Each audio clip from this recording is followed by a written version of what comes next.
आज हम बात करेंगे एक बेहद दिलचस्प और महत्वपूर्ण विषय पर, क्वांटम सेंसिंग और इसकी भूमिका हमारे समुद्री सुरक्षा में। डीआरडीओ के प्रमुख ने हाल ही में इस तकनीक के बारे में अपने विचार साझा किए हैं, जो हमारे सबमरीन हंटिंग क्षमताओं को पूरी तरह से बदल सकती है। क्वांटम सेंसिंग एक ऐसी तकनीक है जो क्वांटम मैकेनिक्स के सिद्धांतों पर आधारित है। यह तकनीक हमें बेहद संवेदनशीलता के साथ वातावरण में मौजूद सूक्ष्म बदलावों का पता लगाने की क्षमता देती है।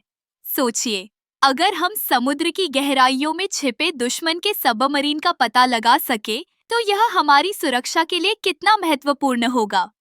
डीआरडीओ के प्रमुख ने बताया कि इस तकनीक का उपयोग करके हम पानी के नीचे के वातावरण को बेहतर तरीके से समझ सकते हैं।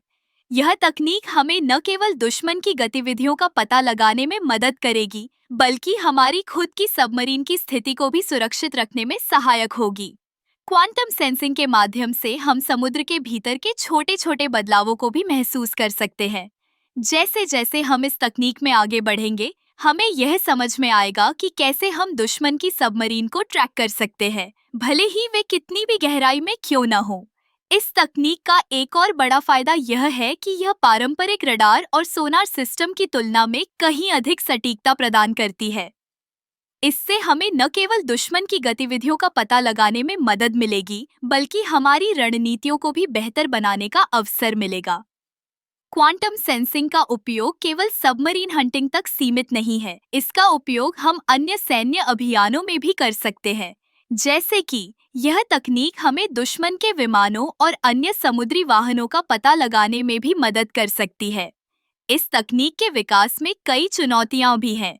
हमें इसे सही तरीके से लागू करने के लिए वैज्ञानिकों और इंजीनियरों की एक मजबूत टीम की आवश्यकता होगी। लेकिन अगर हम इसे सफलतापूर्वक लागू कर लेते हैं, तो यह हमारी समुद्री सुरक्षा को एक नई ऊंचाई पर ले जा सकता है। आखिरकार, यह तकनीक न केवल हमारे देश की सुरक्षा को मजबूत करेगी, बल्कि यह हमें वैश्विक स्तर पर भी एक मजबूत स्थिति में लाएगी। इसलिए हमें इस दिशा में तेजी से आगे बढ़ने की आवश्यकता है। क्वांटम सेंसिंग के इस नए युग में प्रवेश करते हुए हम सभी को गर्व महसूस करना चाहिए कि भारत इस क्षेत्र में भी अग्रणी बन रहा है। यह तकनीक न केवल हमारे रक्षा तंत्र को मजबूत करेगी, बल्कि यह हमारे वैज्ञानिकों की मेहनत और नवाचार का भी प्रतीक है।